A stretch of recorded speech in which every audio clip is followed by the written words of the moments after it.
Welcome back to Untold Chronicles, where we dive into the forgotten chapters of history that often escape our collective memory. Today, we have an intriguing list inspired by the captivating book Lost to Time. These are the stories that slipped through the cracks, but we're here to bring them back into the spotlight. Join us as we unravel tales of forgotten cities, maritime disasters, societal game-changers, and unsung heroes. If you enjoy uncovering the hidden gems of our past, don't forget to hit that subscribe button and ring the notification bell. Let's embark on this historical journey together. 10 Unforgettable Stories History Forgot. This list is inspired by an excellent book I recently bought called Lost to Time. I strongly recommend you buy it if you want to read much more detail about the stories, people, and places in this list. 10 Cahokia. America's Forgotten Rome. Cahokia Mound State Historic Site is an ancient indigenous city, c. 600 to 1400 AD, near Collinsville, Illinois. It is the largest archaeological site related to the Mississippian culture, which developed advanced societies in Central and Eastern North America, beginning more than 5 centuries before the arrival of Europeans. It is a National Historic Landmark and designated site for state protection. In addition, it is one of only 20 World Heritage Sites in the territory of the United States. It is the largest prehistoric earthen construction in the Americas north of Mexico. It is also home to a wooden structure that appears identical in function to Stonehenge. Cahokia was the largest urban center north of the great Mesoamerican cities in Mexico at the high point of its development. Although it was home to only about 1,000 people before 1050, its population grew explosively after that date. Archaeologists estimate the city's population between 8,000 and 40,000 at its peak, with more people living in outlying farming villages that supplied the main urban center. In 1250, its population was larger than that of London, England. If the highest population estimates are correct, Cahokia was larger than any subsequent city in the United States until about 1800, when Philadelphia's population grew beyond 40,000. 9 Sultana. The steamboat Sultana was a Mississippi River paddle-wheeler, destroyed in an explosion on April 27, 1865. This resulted in the greatest maritime disaster in United States history. An estimated 1,800 of the 2,400 passengers were killed when one of the ship's 4 boilers exploded, and the Sultana sank not far from Memphis, Tennessee. This disaster was mostly forgotten by history because it took place soon after the assassination of President Abraham Lincoln and during the closing weeks of the Civil War. Most of the new passengers were Union soldiers, chiefly from Ohio and just released from Confederate prison camps such as Cahaba and Andersonville. The U.S. government had contracted with the Sultana to transport these former prisoners of war back to their homes. The cause of the explosion was a leaky and poorly repaired steam boiler. The boiler, or boilers, gave way when the steamer was about 7 to 9 miles north of Memphis at 2 a.m. in a terrific explosion that sent some passengers on deck into the water and destroyed a good portion of the ship. Hot coals scattered by the explosion soon turned the remaining superstructure into an inferno, the glare of which could be seen in Memphis. 8. Ziryab the Slave Who Changed Society.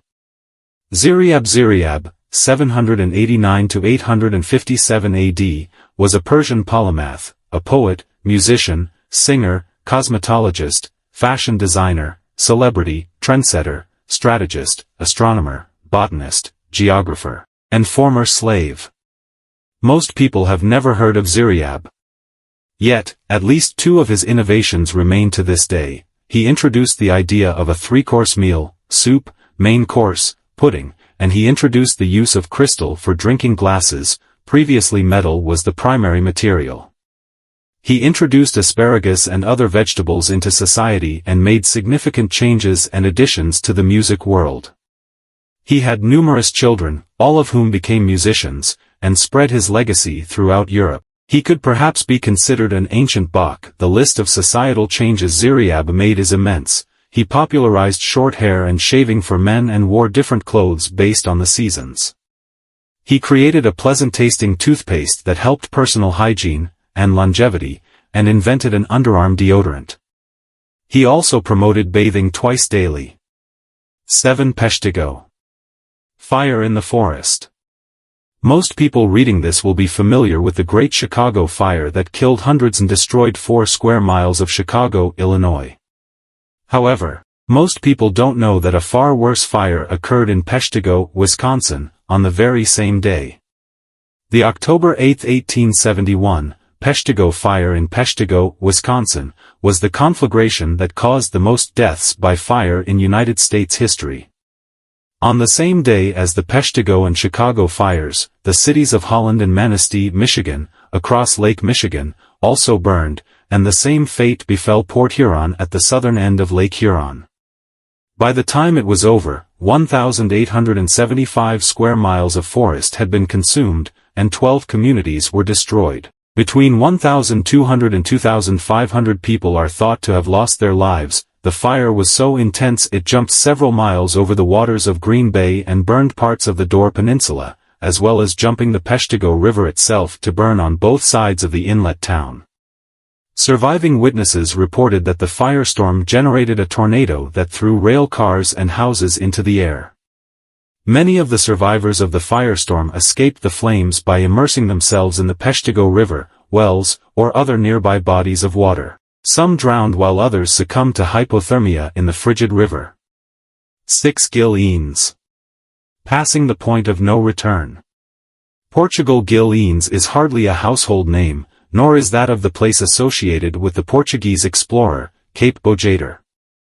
Nor indeed did Eanes discover the Cape. The place had been known for many years. To journeyers of Eanes's time, Bojador represented an unbreachable barrier, a point of no return, and it was the achievement of this reluctant hero to pass that invisible boundary in 1434. In doing so, he opened new territory, not only on land but in the mind, and thus made possible the golden age of Portuguese exploration, with all its glories and horrors. At that time, conventional wisdom maintained that the sun was boiling hot at the equator. Thus, even if a ship could get past Cape Bojador, the equatorial sun would eventually burn it to powder. Furthermore, should a vessel somehow make it past all other hazards, its crew would most surely meet unspeakable monsters in the sub-equatorial region known as the antipodes. By having the courage to risk his life, consequently opening up new worlds, Eanes was effectively behind the European age of discoveries to come. He was, however, also in part to blame for what would become a thriving trade in slaves for centuries after. 5. Joseph Warren. Father of the Revolution. Joseph Warren, 1741 to 1775 AD, was regarded by many in his time as the true architect of the American Revolution. He was the key figure in one of history's most famous tea parties. He wrote a set of resolves that served as the blueprint for the first autonomous American government. He delivered a speech that sparked the first battles of the Revolutionary War. He sent Paul Revere out on one of history's most famous rides, see below. Before the Declaration of Independence, he was the only patriot leader to risk his life against the British on the battlefield, Sandler 55. And, remarkably, he has been largely lost to history. He was surrounded by names we are all familiar with, and yet his own name is barely ever heard these days. Interestingly, his brother went on to found Harvard Medical School, and 14 U.S. states have a Warren County named after him. For George de la Tour.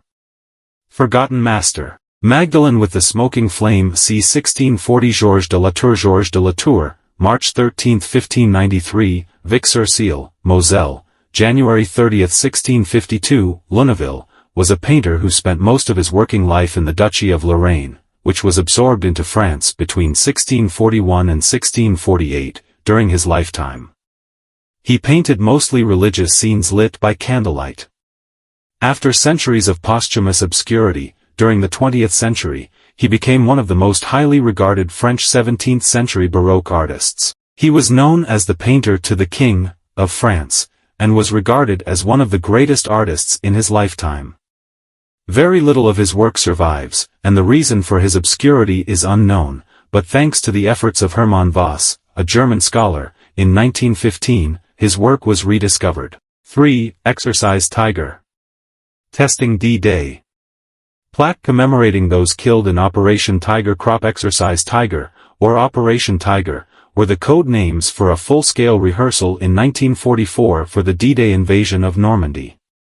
During the exercise, an Allied convoy was attacked, resulting in the deaths of 749 American servicemen.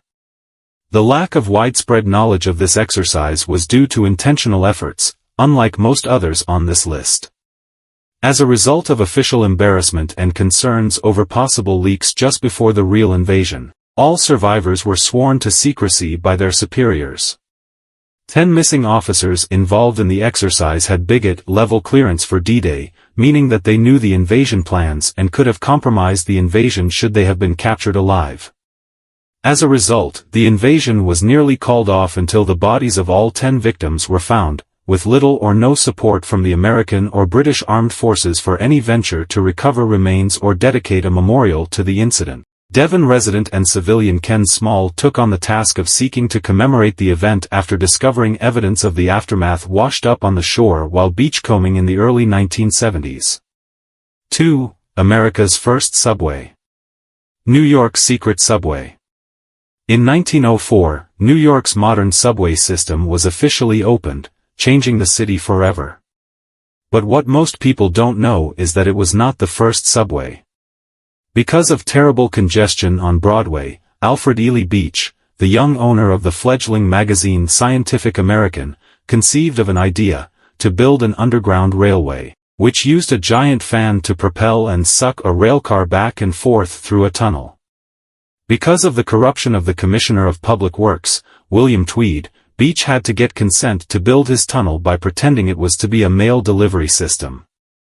Tweed, whose income was derived largely from city transportation, did not veto the request.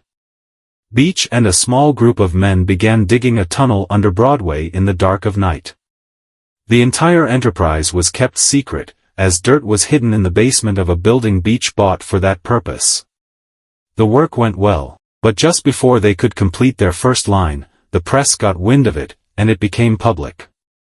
Beach's team worked extra hard to finish the subway, and in grand style, they opened to the public on March 1, 1870. He charged 25 cents per passenger to travel from Warren Street to Murray Street.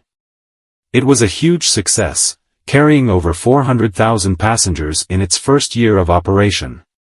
Unfortunately, Tweed was outraged and vetoed future extensions to the subway. Tweed was eventually imprisoned for his corruption, and permission was given for Beach to resume work extending the subway, but unfortunately, his private investors were fast disappearing due to the beginnings of an economic crisis. The subway was not completed and remained hidden under the city, completely sealed up, complete with the luxury car and machinery, until it was subsumed into the present City Hall station. 1. History's Forgotten Riders. Paul Revere famously rode through a darkened night to warn the American colonists that the British were coming, and this began the fight for liberty known as the American Revolution. Many of us know the poem telling of Revere's famous ride. Remember, listen, my children, and you shall hear of the midnight ride of Paul Revere. Many do not know that 5 riders also rode out to warn of the British coming. So, atop this list, we look at history's forgotten riders. William Dawes was a Boston native and was told to ride to Lexington to tell Samuel Adams and John Hancock that they were wanted for arrest. Dawes was also tasked with telling the Minutemen, soldiers who served the colonies, that the British troops were closing in. He was about 30 minutes behind Revere and had to walk back to Lexington after his horse threw him and ran away. Revere himself asked Sam Prescott to ride out on the night of April 18. Sam knew the terrain well and was to act as a guide to Concord. When everyone had to split up to avoid British troops, Prescott alone carried the news to Concord that the British were coming. Prescott's brother Abel rode out to warn some nearby small towns of the danger, and several riders were sent out in the area. However, their names weren't recorded. Israel Bissell rode the longest that night because he actually started riding days before on April 13. He rode for 4 days on the Old Post Road, almost 350 miles, shouting, to arms, the war has begun." He did not cry, "The British are coming," and neither did Revere. Revere was as quiet as possible on his much shorter midnight ride to make good time and evade the British troops.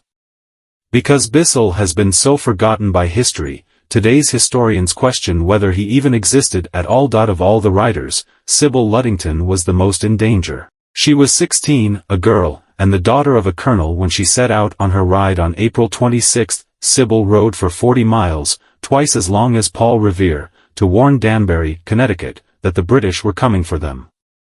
Her father dispatched her to carry the message in the middle of the night. She used a stick to knock on doors and fend off highwaymen. She returned home just before dawn, uncaptured and unharmed. George Washington later commended her for heroism.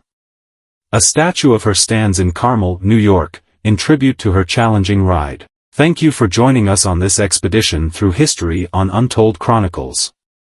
If you found these forgotten stories as fascinating as we did, give us a thumbs up and share your thoughts in the comments below. Remember to subscribe for more intriguing tales from the annals of the past. Until next time, this is Untold Chronicles, revealing history's best-kept secrets.